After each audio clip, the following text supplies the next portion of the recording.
এরকম তো কখনো আগে দেখি নাই। অঙ্গ প্রত্যঙ্গ সব ভিতরে ঢুকে গেছে, চোখ দুটো বড় বড় হয়ে গেছে।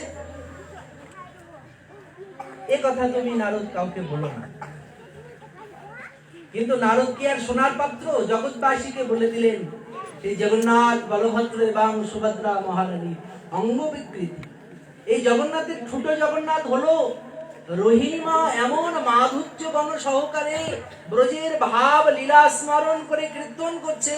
গোবিন্দ সেই কথা শ্রবণ করে শুনে নিজের কথা নিজের লীলা স্মরণ করে সেই রাজসভা থেকে সেখানে এসে ভগবানের কথা ভগবান নিজেই শুনি আহ্লাদিত হয়ে অঙ্গ বিকৃতি ঘটেছে। ভগবানের কথা ভগবান নিজেই শুনে সেখানে চলে আসে। যেখানে কৃষ্ণ কথা হয়, গীতা পাঠ হয়, সেখানে গোবিন্দ চলে আসে, নেমে আসে। যশোদা মা দুগ্ধ মন্থন করছে খুব প্রভাত সময়ে। কেন?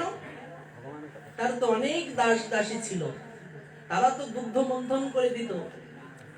কিন্তু গোবিন্দ যে চুরি করে খেত, যশোদা মায়ের মনে একটু ভুল ধারণা হলো যে মনে হয় আমার দাস দাসীরা তৈরি করে ক্ষীরসর নবনী হয়তো ভালো লাগে না, সেজন্য লোকের বাড়ি চুরি করে খায়। দাস দাসীরা কি ঠিকঠাক ভাবে কাজ করতে পারে? তাই যশোদা মা কি করলেন না, গোপালকে ঘুম পাড়ায় রেখে ওই খুব ভোরে উঠে তিনি নবনী মন্থন করছেন। বিশ্বনাথ চক্রবর্তী ঠাকুর মহাশয় এখানে টিকায় প্রভাত সময়ে নবনী মন্থন করার দুটি কারণ দেখিয়েছেন। একটি কারণ হলো গোপালকে ঘুম পাড়ায় রেখে যশোদা মা নবনী মন্থন করছে, গোপালের যেন ঘুম না ভাঙে।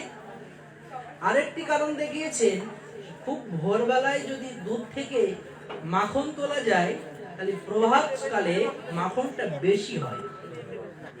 সেই মাখন বেশির জন্য যশোদা মা মন্থন করছে। গোপাল তো নিদ্রা আছে, কিন্তু মা মন্থন করছে। কিন্তু মন্থনের সাথে সাথে মা যশোদা মা গোপালের গুণগান কীর্তন করছে।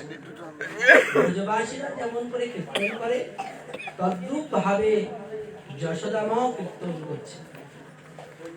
যশোদা মায়ের সমস্ত অঙ্গ প্রত্যঙ্গ ঘেমে গেছে, কবরী খোপা খুলে গেছে, কানের কুণ্ডল গুলো দুলছে নবনী যখন মন্থন করছে, হাতের কঙ্কন গুলো বাজছে, সমস্ত অঙ্গ প্রত্যঙ্গ ঘেমে গেছে। এমন সময় যশোদা মা মনে মনে পরিশ্রান্ত কলেবরে গোবিন্দের গুণগাথা গান কীর্তন করছে। যশোদা তো ছেলেকে কখনো গোবিন্দ ভগবান বলে মনে করতো না, কিন্তু ব্রজবাসীরা যে গান গাইতো যশোদা সেটি শুনেছে। শুনে যশোদা মনে মনে গুনগুন গুনগুন করে, ঠোঁট খুলে না, সেই গান গাইছে। গোবিন্দ কি আর থাকতে পারেন? এরকম শ্রান্ত কলেবরে যদি কেউ ডাকে গোবিন্দকে, গোবিন্দ না এসে কি থাকতে পারেন? গোবিন্দ ঠিক ঘুম থেকে উঠে যেখানে নবনিমন্ত্রণ করছে চলে এসেছে। কৃষ্ণ কর্ষতি ইতি কৃষ্ণ, ভগবান নামকে কর্ষণ করে আকর্ষণ করে নিয়ে আসে। এই আকর্ষণ আছে বলেই তার নাম কৃষ্ণ। এই আকর্ষণ করে জীবকে তার কাছে নিয়ে আসে, সর্ব ইন্দ্রিয়কে হরণ করে, তাকে হরণ করে ফেলে নাম। এ নামের অনেক গুণ, কৃষ্ণের নামের অনেক গুণ। সর্ব ইন্দ্রিয় হরে, হরে তার মন। প্রথমে কি করেন? সর্বেন্দ্রকে হরণ করেন, তারপরে প্রেম দিয়ে তার মনকে হরণ করেন। আগে তিনি জগৎকে হরণ করেন, পরবর্তীতে প্রেম দিয়ে তার মনকে তার কাছে টেনে নিয়ে আসেন। সেজন্য তিনি কৃষ্ণ। সেজন্য এই কৃষ্ণ কৃষ্ণের নাম একই, নাম নামকারী বহুদা।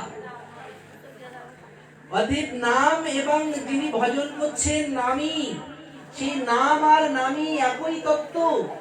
ভক্ত আর ভগবান একই সূত্রে মণিবন্ধের মতো গাথা আছে। যেখানে ভক্ত আছে সেখানে ভগবান আছে। সেই জন্য শাস্ত্রকরগণ গীতা পাঠের কথা বারবার বলেছেন, ভাগবতম পাঠের কথা বলেছেন, যা শ্রবণ করলে, পাঠ করলে সাংসারিক সমস্ত জীবের মঙ্গল অবধারিত হয়। সেই সাধু সেবায়, অতিথি সেবায় ভগবান বেশি প্রসন্ন হন। চৈতন্য চরিতামৃতে বলা আছে, গৃহস্থের অতিথি সেবাই হচ্ছে মূল ধর্ম। গৃহস্থ জীব যারা, তাদের অতিথি সেবাই, তাদের মূল কর্ম হলো অতিথিকে সেবা করা। তাই গৃহস্থের দ্বারে যদি অতিথি আসে, অতিথি কারা? যারা বেশিক্ষণ আপনার বাড়িতে থাকবেন, যারা তিথি নক্ষত্রে নিমন্ত্রণ দিয়ে আসবে না, যারা অতিথিতে আসে, অসময়ে যারা আসে তারা অতিথি, যারা ক্ষণকাল এক জায়গায় বেশিক্ষণ থাকেন না। সেই অতিথিদের সেবা গৃহস্থ জীবের মূল ধর্ম। সেই সাধুদের, অতিথিদের, ব্রাহ্মণ, বৈষ্ণব, তাদেরকে সেবা করলে ভগবান বেশি প্রসন্নতা হন। আচ্ছা বলুন তো, ভগবানের সেবা অগ্রে না বৈষ্ণব সেবা অগ্রে? হ্যাঁ, ভগবানের সেবা আগে না বৈষ্ণব সেবা আগে? এটি দেখিয়েছেন নরোত্তম ঠাকুর মহাশয়। শ্রীজীব গোস্বামীর অনুপ্রেরণায় যারা এসেছিলেন নরোত্তম ঠাকুরকে পরীক্ষা করার জন্য, ঠিক একই কথা আপনারা যেটা বললেন, নরোত্তম ঠাকুর ঠিক সেটাই করেছিলেন। নরোত্তম ঠাকুর রাজশাহী বোদাগাড়িতে তিনি নিজ হস্তে রন্ধন করে 6 বিগ্রহের তিনি সেবা দিয়েছেন। 6 বিগ্রহের সেবা দিয়ে তুলসী অর্পণ করে শঙ্কের জলে নিবেদন করবেন। ঠিক সেই সময় দ্বারে অতিথি নরোত্তম, আমরা অনেক দূর থেকে এসেছি আমাদের মধ্যাহ্নকালীন ভোজন করব, অবশ্যই ভোজন করবো, আপনারা ক্ষণকাল অপেক্ষা করুন। গোবিন্দের সেবা দিতে এসেছি, গোবিন্দের ভোগ হয়ে গেলেই আপনাদের সেবা দেব।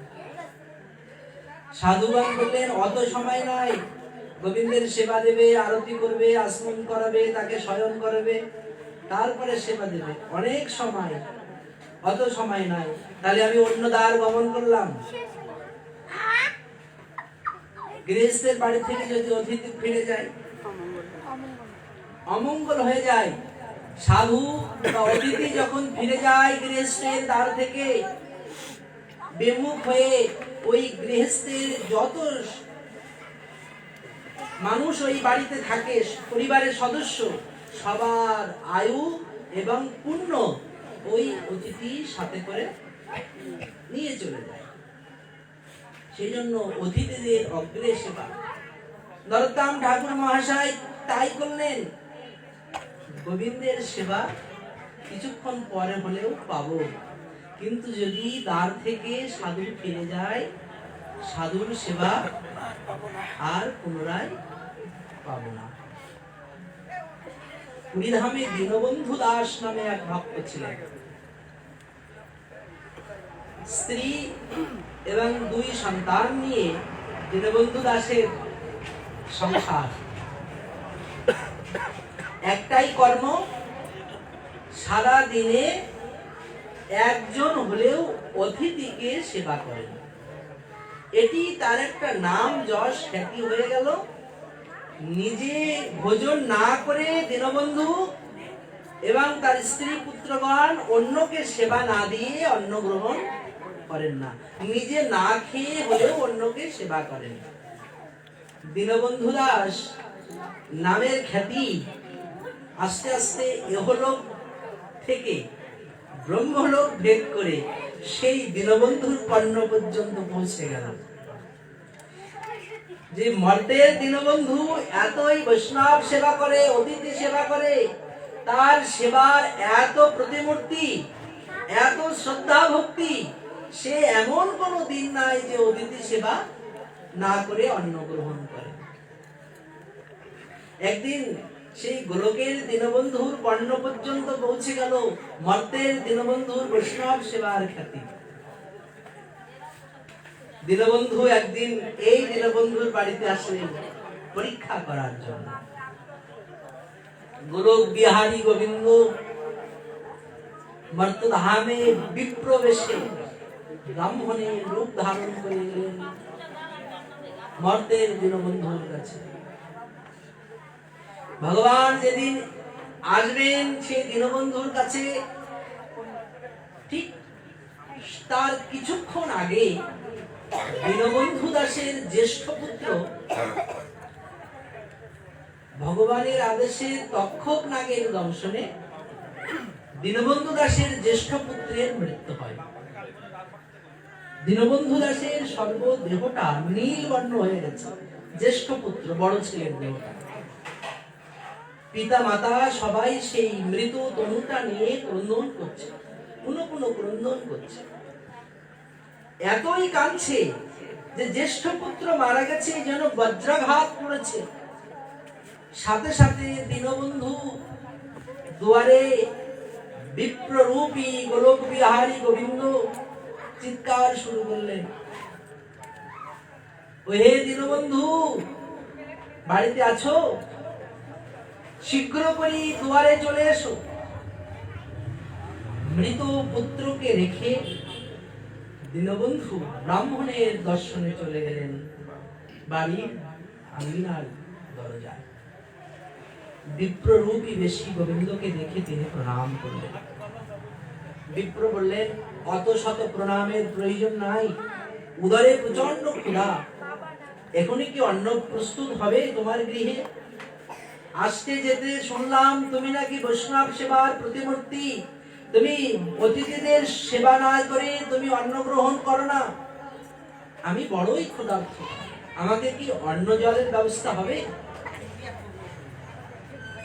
দীনবন্ধু দাসের সদ্য পুত্র মারা গেছে, আঙ্গিনায় স্ত্রী অন্য সন্তান ক্রন্দন করছে। দীনবন্ধু দাস বলল, আপনি ক্ষণকাল অপেক্ষা করুন, যে প্রস্তুত করবে তার কাছে তো শুনতে হবে।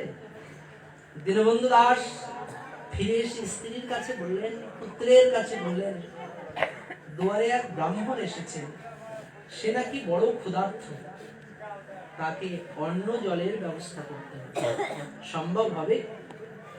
স্ত্রী বললেন, অবশ্যই সম্ভব হবে। কেন সম্ভব হবে না? সম্ভব অবশ্যই, আপনি আসতে বলুন। স্ত্রী এবং ছোট সন্তান তার জ্যেষ্ঠ পুত্রকে মাদুরে পেঁচিয়ে ঘরের এক কোণে রেখে দিলেন, যেন বুঝতে না পারে এই গৃহে কোনো সন্তান। ঠিক শ্রীবাসের পুত্র কৃষ্ণদাসের মতো। মহাপ্রভু যদি জানতে পারে শ্রীবাসের গৃহে পুত্র মারা গেছে, তাহলে মহাপ্রভু কীর্তন না করে ক্রন্দন করতে পারেন, গৃহে বৈষ্ণবরা ফিরে যেতে পারেন। সদ্য মারা গেছে এই গৃহে কোনো মানুষ একবারই আজকে হরিনামের আয়োজন প্রয়োজন নাই। ঠিক তদ্রূপ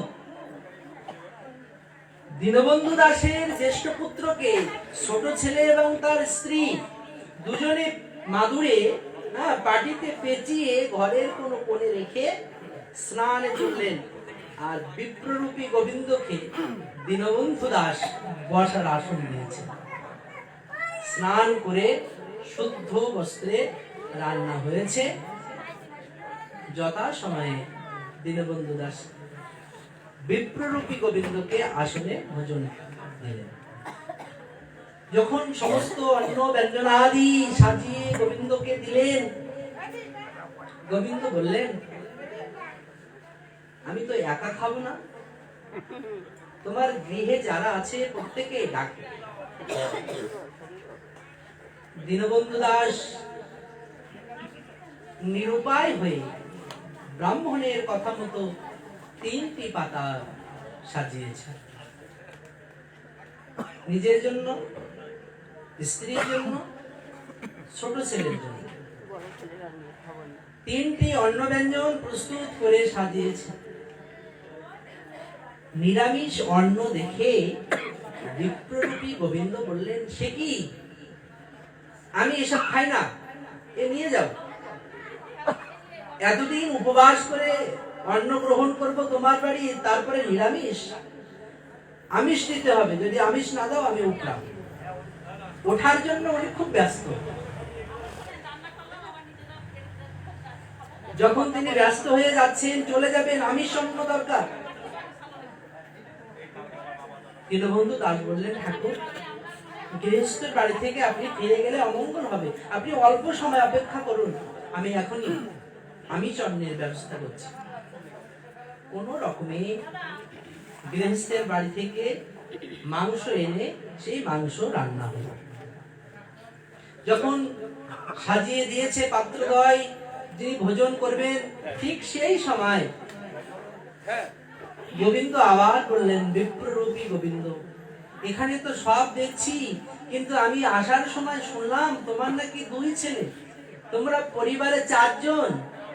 গোবিন্দ কোনোভাবে দীনবন্ধু দাসকে পরীক্ষা নিচ্ছে, কিন্তু ফেল করছে না। নিরামিষ, এখনই আমিষ নিয়ে এসো, সেটিও তিনি নিয়ে এলেন। যখন বললেন 4টি পাত্র কই, এ তো 3টি দিয়েছো, আর একটি কই? এ তো দিয়েছো তোমার জন্য, ছোট ছেলের জন্য, তোমার স্ত্রীর জন্য। আমি আসতে পথে শুনলাম তোমরা পরিবারে 4 জন, আর একটা পাতা কই? নিরুপায় হয়ে দীনবন্ধু দাস গোবিন্দের কাছে বললেন, ঠাকুর, সত্য কথা বলতে আজ এখনই আমার জ্যেষ্ঠ পুত্র সর্প দংশনে মারা গেছে। বিপ্ররূপী গোবিন্দ একটু আফসোস করে বললেন, উফ, তাই? যেন গোবিন্দর প্রাণে কোনো আঘাত করলো না, তাই? ঠিক আছে, মারা যখন গেছে আর কি হবে, তা তোমরা ভোজন করো, শুরু করো, আমিও ভোজন করি। যেই দীনবন্ধু দাস তার স্ত্রী পুত্র অন্নে হাত দেবে, তখন বললেন, রাখো, তোমরা কেমন করে পিতামাতা হয়েছো? তোমার পুত্র মারা গেছে না, তা তোমরা সেই মৃত পুত্রকে রেখে আমিষ অন্ন গ্রহণ করছো? এই গৃহে না কেউ মারা গেছে, তোমরা আমিষ অন্ন কেন গ্রহণ করছো? বিপ্ররূপী গোবিন্দের কথায় পরিবারের সদস্যগণ বললেন, ঠাকুর, যে মারা গেছে সে তো গেছে, সে তো আর ফিরে আসবে না, তাই বলে কি আহার নিদ্রা মৈথুন সব ত্যাগ করতে হবে? যে চলে গেছে সে তো গেছে, তাই বলে কি আমি খাওয়া দাওয়া ছেড়ে দেবো? গোবিন্দ সেখানেও হেরে গেলেন। হেরে গিয়ে বললেন স্ত্রীর কাছে, তুমি না মাতা, তা তুমি কেমন করে তোমার সন্তান হারা সন্তানের লাশ এখনো ঘরের ভিতরে রেখেছো, সেই সন্তানের দাহ না করে তুমি অন্ন গ্রহণ করছো, আমিষ অন্ন গ্রহণ করছো কি করে? মাতা বললেন, এই জড়জাগতিক সংসারে যে বৃক্ষ অনেক ফল ধারণ করে, তা কোনো আম মুকুলে ঝরে যায়, কোনোটা একটু পরিপক্ক হয়ে ঝরে যায়, কোনোটা আরেকটু পক্ক হয়ে ঝরে যায়, কোনো আম একবার পেকে ঝরে যায়। বৃক্ষ থেকে যখন তার ফলগুলো সব পড়ে যাচ্ছে, একের পরে এক তার সন্তানগুলো ঝরে যাচ্ছে, বৃক্ষ কি মরে যায় না? বৃক্ষ আহার নিদ্রা ত্যাগ করে সে বলে, আমি আর কোনোদিন ফল ধারণ করব না। প্রকৃতির নিয়মে ফল আসে, আবার প্রকৃতির টানে ফল ঝরে যায়। প্রকৃতির নিয়মে এসেছিল সন্তান, সে সন্তান আবার প্রকৃতির নিয়মে মারা গেছে, তাই বলে আমি কি আহার নিদ্রা সব ত্যাগ করে দেব? গোবিন্দ যুক্তিতে হেরে গেলেন, পিতার কাছে হারলেন, মায়ের কাছে হারলেন, বাকি ছিল ছোট পুত্র। এবার গোবিন্দকে জাপটে ধরেছে, ছোট মানুষ তো। শোনো,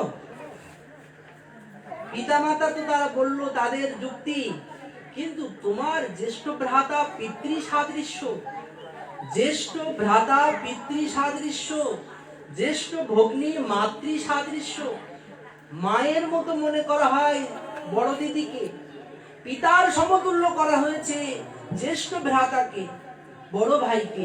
সেই বড় ভাই মারা গেল আর তুমি আবার অন্ন গ্রহণ করছো, তাতে আবার আমিষ।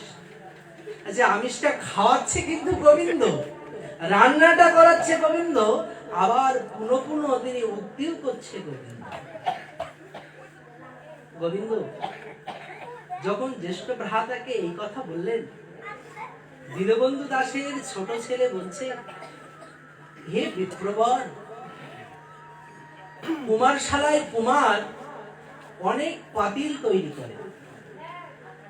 কি যুক্তি দেখুন, কুমার অনেক পাতিল তৈরি করে, হাড়ি কলসি অনেক কিছু তৈরি করে।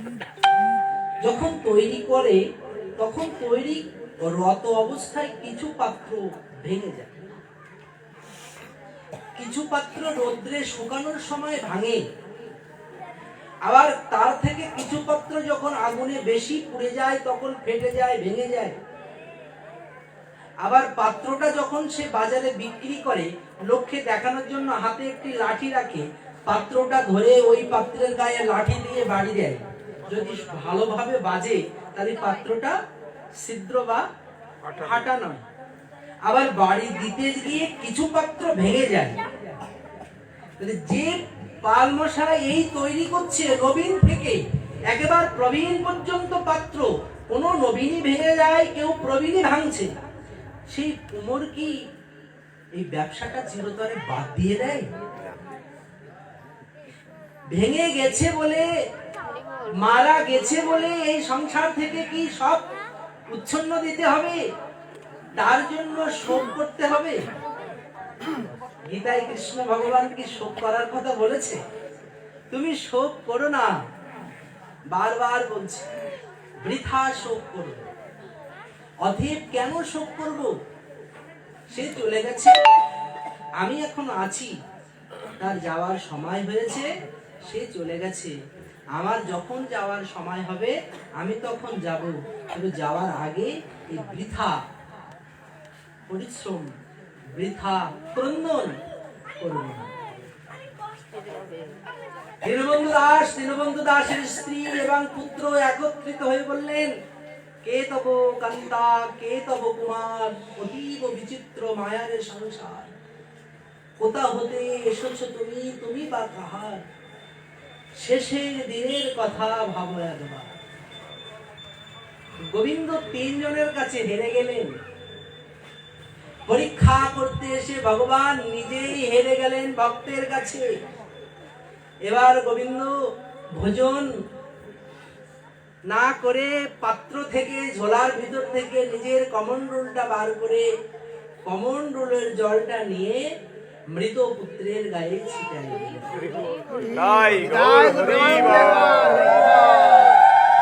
মৃত পুত্র যখন ভগবান বাড়ির স্পর্শে অমৃত সিঞ্চন করলেন, সাথে সাথে তার মৃত পুত্র জন্য কিছুক্ষণ ঘুমেই ছিল, হঠাৎ করে ঘুমটা ভেঙে গেল, উঠে বসেছে। বসে বিপ্ররূপী গোবিন্দকে প্রণাম করলেন, প্রণাম করে তিনি উঠে বসলেন। এবার ভগবান বড় ছেলেকে পরীক্ষা করার বাকি আছে। তিনজন পরীক্ষা করে তিনি হেরে গেছেন, জ্যেষ্ঠ পুত্রকে বাঁচিয়ে বললেন। ঠিক সেই কথা বললেন যে কথা কৃষ্ণদাস তার শ্রীবাস পণ্ডিতার স্ত্রী মালিনীকে বলেছিলেন। মালিনী, তুমি যদি বলো তাহলে তোমার পুত্রকে আমি বাঁচিয়ে দেব। গৌর হরির কথা শুনে মালিনী বলছে, দাও, তোমার তো অনেক শক্তি আছে। তুমি জগদানন্দ পণ্ডিতের পুত্র টুকরো টুকরো করে কেটে রন্ধন করেছিল মাংসপিণ্ডের হাড়ি, তুমি সেই মাংসপিণ্ডের হাড়ি থেকে তুমি জগদানন্দ পণ্ডিতের পুত্রকে বাঁচিয়ে দিয়েছো। তুমি অনেক কিছু করতে পারো, অতএব তুমি আমার এই মৃত পুত্রকে বাঁচিয়ে দাও। মহাপ্রভু যেমন করে পৃষ্ঠে চাপড় দিয়ে কৃষ্ণদাসকে তুললেন, ঠিক তদ্রূপ কৃষ্ণদাস উঠে বললেন, আমি তো তোমাদের কাউকে চিনি না। পুত্র হা পুত্র করছে পিতা, আমি তোমাকে চিনি না। হা পুত্র বলে ক্রন্দন করছে মালিনী। ছেলে বলছে, মা আমি তোমাকে তো চিনি না। বলছে, আমি তোর পিতা মাতা।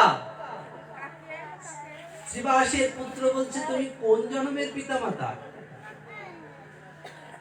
বহু জন্মে আমি পিতা মাতা পেয়েছি, যতবার জন্ম হয়েছে ততবার পিতা মাতা পেয়েছি। এই জীব যতবার জন্ম হয় 84 লক্ষ জনি ভ্রমণ করতে করতে প্রত্যেক জন্মে আমরা পিতা মাতা পেয়েছি। শুকর জনিতে জন্ম হলেও পিতা মাতা পেয়েছি, কুকুর জনিতে জন্ম হলেও পিতা মাতা পেয়েছি, মনুষ্য জনিতে জন্ম হলেও পিতা মাতা পেয়েছি। কিন্তু গুরু কৃষ্ণ নাহি মেলে ভজ হিয়ায়। প্রত্যেক জন্মে পিতা মাতা পাই সকলে, গুরু কৃষ্ণ নাহি মেলে ভজ হিয়ায়।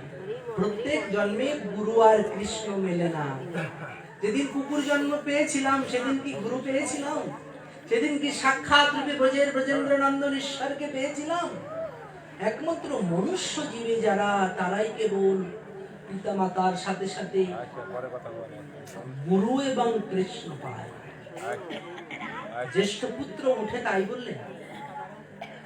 ভগবান মনে করলেন, মনে পুত্র ব্যাকুল হয়ে বলবে, মা আমি আবার ফিরে এসেছি, বাবা আমি আবার ফিরে এসেছি, ছোট ভ্রাতা আমি আবার ফিরে এসেছি। কিন্তু মরে যাওয়া পুত্র জীবিত হয়ে উঠে কাউকে কিছু চিনতে পারছে না। সেই মায়াটা কেটে গেছে। গোবিন্দ সেখানেও হেরে গেলেন। যাওয়ার সময় বললেন, তোমরা আমাকে চিনতে পারো নাই, যারা আমাকে চিনতে পারে তারা আমাকে যেতে দেয় না। চিনতে পারে জীব কখন?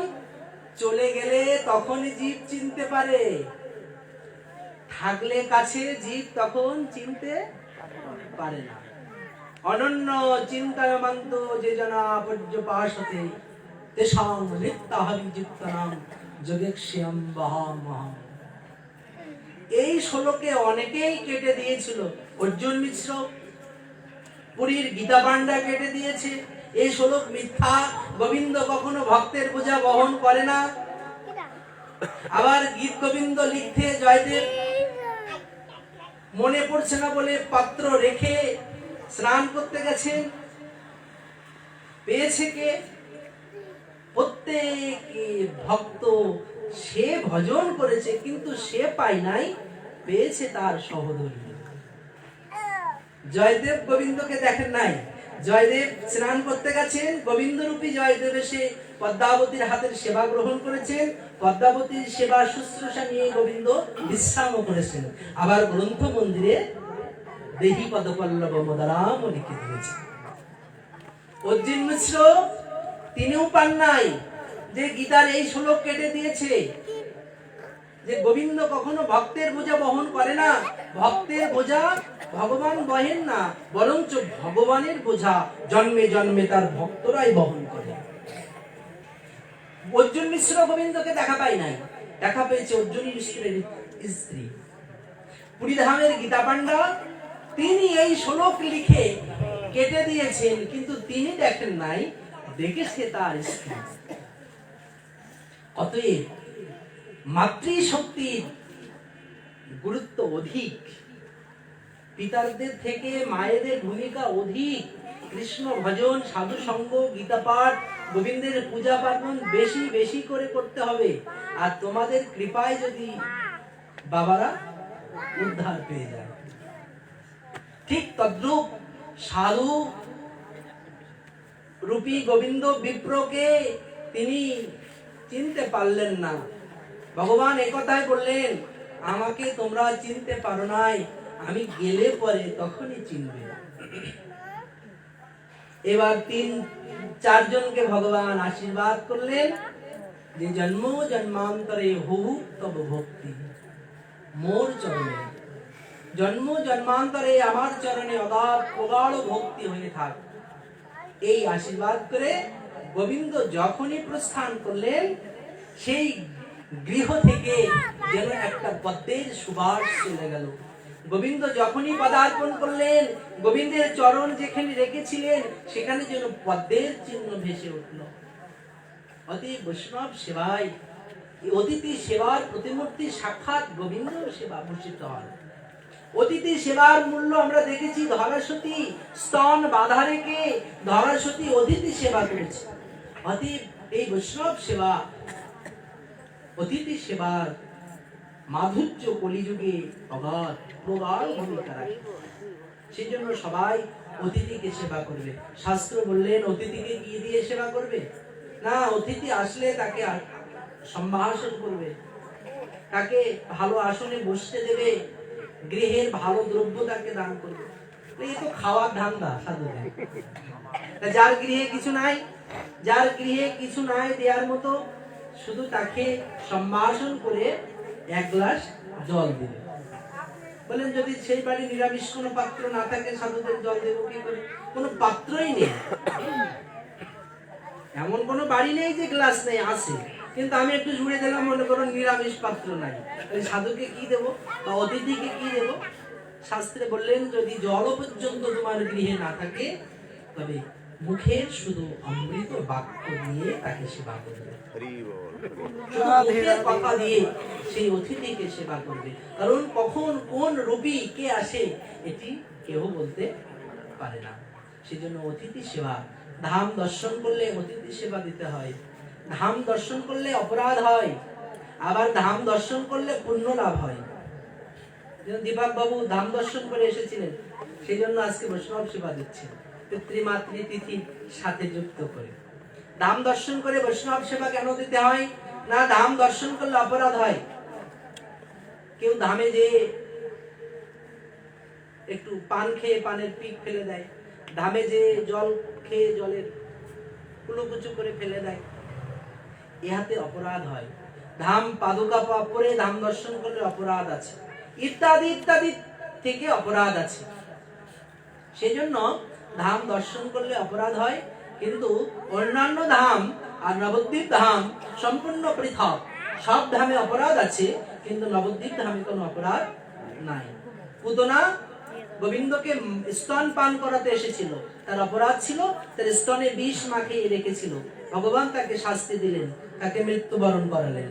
অগাসুর, বগাসুর, কালিয়নাগ সবাই গোবিন্দকে চরণ অপরাধ করেছিল, প্রত্যেকের মৃত্যু হয়েছিল। কিন্তু জগাই মাধাইয়ের মতো অপরাধ কিন্তু কোন যুগে কেউ পাষণ্ডী করে নাই। কিন্তু পুতনা মা বলে গোবিন্দকে কোলে স্তন খাওয়াইছিল, কিন্তু স্তনে বিষ মাখানো অপরাধে তাকে মেরে ফেললো। আর জগাই মাধাই ব্রাহ্মণের টিকটি কেটে নিল, হরিদাস ঠাকুরকে মদ খাওয়ালো, খোল করতাল ভাঙলো, বৈষ্ণবকে নিন্দা করলো, হরিনামে বাধা দিল। এর মতো অপরাধী আর জগতে নাই। কিন্তু সেই জগাই মাধাই মারা গেছে, সেই জগাই মাধাইকে ভগবান শাস্তি দিয়েছে না, প্রেমের প্রতিমূর্তি স্বরূপ তাকে প্রেম দান করে জগাই মাধাইকে উদ্ধার করেছে। সব ধামে অপরাধ, নবদ্বীপ ধামে কোনো অপরাধ নাই। সিদ্ধ জগন্নাথ দাস বাবাজি মহারাজের দিবান চরিত্রে দেখতে পাই, সিদ্ধ জগন্নাথ দাস বাবাজি মহারাজ জন্মান্ধ ছিলেন, তিনি দেখতে পেতেন না। অনেক বয়স জগন্নাথ দাস বাবাজি মহারাজের, তাকে সেবা করতে এক ভৃত্য তার শিষ্য। জগন্নাথ দাস বাবাজি মহারাজ যখন সেবা করত, ভোজন করত, ভগবানের সেবা দিয়ে সেই প্রসাদ দিত, জগন্নাথ দাস বাবাজি মহারাজ মন্দিরের বসে প্রসাদ পেত না। মন্দিরের বাইরে আঙ্গিনায়, মন্দিরের উঠানে নেমে আসতো, সেখানে বসে প্রসাদ পেত। তিনি চোখে দেখতে পেতেন না, তাকে পাত্রে, বড় এক পাত্রে সেবা দেওয়া হতো, গোবিন্দের মহাপ্রসাদ। সিদ্ধ জগন্নাথ দাস বাবাজি যখন প্রসাদ পেতেন, ওই মন্দিরের অনেকগুলো কুকুর ছিল, সেবা এক কুকুরের 7টি বাচ্চা হয়েছে। সেই 7টি বাচ্চা সহ বাচ্চার মা 8 জন বাবাজি মহারাজ প্রসাদ পাচ্ছে, আর ওই 8 জন প্রাণী জগন্নাথ দাস বাবাজি মহারাজের থালা থেকে অন্ন খাচ্ছে। বাবাজিও খাচ্ছে, ওই কুকুরগুলো খাচ্ছে। 8টি কুকুর যদি এক পাতা থেকে খায়, সেই পাতায় প্রসাদ অবশিষ্ট বেশি থাকে না। বাবাজি দিন গেলি উদার পূর্ণ হচ্ছে না, দিনকে কৃশ হয়ে যাচ্ছে। শিষ্যটা মনে করলেন বাবাজি তো এরকম ভাবে প্রসাদ পাচ্ছে, একদিন জিজ্ঞাসা করি যে কুকুরের উচ্ছিষ্ট আপনি পাচ্ছেন, এই কুকুরের এঁটো খেলে তো আপনার পেটে জলাতঙ্ক রোগ হতে পারে, আমরা খাই কুকুরের উচ্ছিষ্ট। বাবাজি মহারাজ বললেন, ওরে এটি নবদ্বীপ রে, নবদ্বীপ, যেখানে মহাপ্রভু অত্যাচারী পাপীদের প্রেম দান করেছেন, সেই রাজ্যে কুকুরের বিষ অমৃত হয়ে যায়। সে রাজ্যে কুকুরের বিষ আর বিষ থাকে না, সে অমৃত হয়ে যায়। সেদিন থেকে শিষ্য প্রসাদ দিচ্ছে, কিন্তু কুকুরের বাচ্চাগুলো হৃষ্টপুষ্ট হচ্ছে আর বাবাজি মহারাজের শরীর খারাপ হচ্ছে। তিনি তো চোখে দেখেন না, তো একদিন ভাবলো আজকে বাবাজির একটু বেশি করে প্রসাদ দেব। আর কি করব, যে বাচ্চাগুলো খেতে আসবে মাকে তাড়িয়ে দেব, আর দুই বগলে দুটো বাচ্চা রেখে দেবো। তাহলে 8টা থেকে 3টে কমে গেল, থাকলো 5টা। 5টা বাচ্চায় খেতে খেতে বাবাজি খাওয়াটা ঠিক হবে। ঠিক তাই করলো, কুকুরের মাকে তাড়িয়ে দিয়ে দুই বগলে দুটো বাচ্চা রেখে বাবাজি মহারাজ কে প্রসাদ দিচ্ছে। 5টা বাচ্চা প্রসাদ পাচ্ছে। বাবাজি মহারাজ প্রসাদ মাখতে মাখতে বললেন, কিরে তোর বগল দাবার দুটো ছেড়ে দে। এ বলে, কি বাবা তো চোখেই দেখে না। কিরে তোর বগল দাবার দুটো ছেড়ে দে, ওরা না খেলে আমি খাবো কি করে। এটি নবদ্বীপ ধাম। একবার বাবাজি মহারাজের শিষ্যরা যা প্রণামী দিত, তিনি একবার ভান্ডারি করতেন, প্রতি বছর একবার বৈষ্ণব সেবা করতেন। জগন্নাথ দাস বাবাজির শিষ্য কি করতেন, কিছু টাকা রেখে দিয়েছে বাবাজি মহারাজের ওষুধ কিনবে বলে। বাবাজি তো চোখে দেখে না, তা আলাদা করে রেখে দিয়েছে, সারা বছর ওই টাকা দিয়ে ওষুধ কিনে দেব। আর যে একটা লক্ষ্মীর ঘট আছে, যা প্রণামী হয়, প্রতি বছর একবার ভাঙা হয়, এর আগে হাত দেওয়া হয় না। তাহলে বাবাজির ওষুধ কিনবো কি করে, কিছু টাকা আলাদা করে রেখে দিয়েছে। যখন টাকাগুলো গুনছে হয় না। যাই হোক, আত্মমঙ্গলার্থে হরি কথা, তিনি ধাম দর্শন করেছেন, বৈষ্ণব সেবা দিচ্ছেন। আপনারা সবাই কৃপা করবেন, এই গৃহস্থ স্বামী জন্ম জন্মান্তরে যেন অবৈত কি ভক্তি লাভ হয়।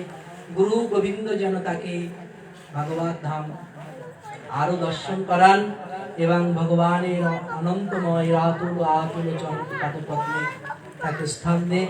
এই গৃহের যেন মঙ্গল হয়। সবাই যারা শ্রবণ করছেন সবাই প্রার্থনা করবেন, ভগবান সবার কল্যাণ করুন। হরিকথা এখানে বিশ্রাম। বঞ্ছা কল্পতরুভ্যশ্চ কৃপা সিন্ধুভ্যেব চ পতিতানাং পাবনেভ্যো বৈষ্ণবেভ্যো নমো নমঃ। जय परम दयाल वैष्णव ठाकुर की जय, हरिनाम संकीर्तन की जय, आत्मो मंगलते महामहोत्सव की जय, गृहेर मंगल की जय। जय श्री राधे।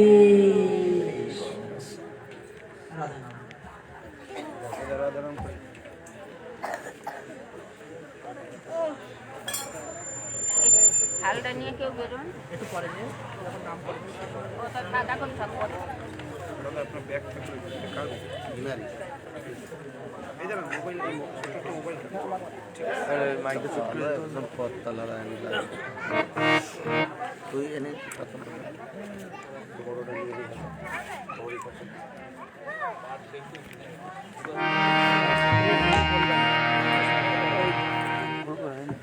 ওটা মাইকে লাগাই দিতে সুইচ বন্ধ আছে কিনা। Hello hello, জয়নিতাই জয়নিতাই।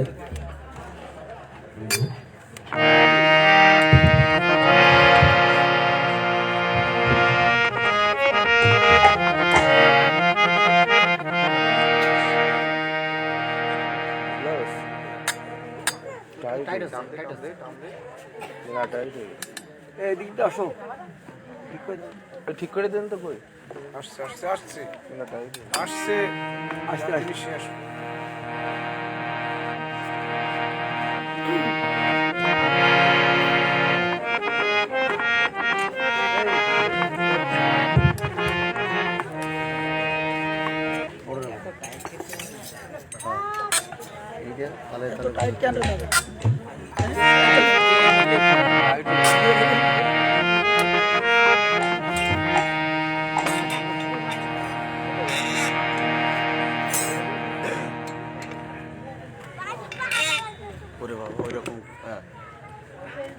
জয় নিতাই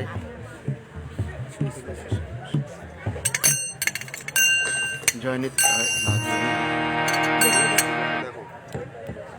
জয় নিতাই জয় গৌর আর একটু একটু বাড়াই দিন জয় নিতাই জয় গৌর জয় রাধা মাধব জয় নিতাই জয় নিতাই জয় নিতাই জয় নিতাই জয় জয় নিতাই